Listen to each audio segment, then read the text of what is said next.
በእንደዚህ አይነት አስፈሪና አጣብቂኝ አጋጣሚ ውስጥ ብትሆን ምን ይሰማሃል? ቀጥሎ ወዴት ነው የሚሄደው? ወደ ዘላለም ሕይወት ወይስ ወደ ዘላለም ጭጋግና ጨለማ? ወንድሜ እመነኝ፣ ሁላችንም አንድ ቀን ይህ አጋጣሚ ያጋጥመናል። ነገር ግን ጌታ ኢየሱስ ክርስቶስን ያላገኘ ሰው መጨረሻው የት እንደሆነ ለማወቅ እንኳን ይከብዳል። እጅግ የሚያስጨንቅና የሚያስፈራ አጋጣሚ ነው ያለው።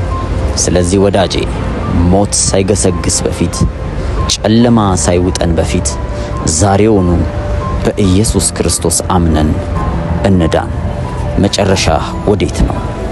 ወደ ዘላለም ሕይወት ወይስ ወደ ጨለማው? የዘላለም ሕይወትን ለማግኘት ጌታ ኢየሱስ ክርስቶስን አሁኑኑ ተቀበሉ።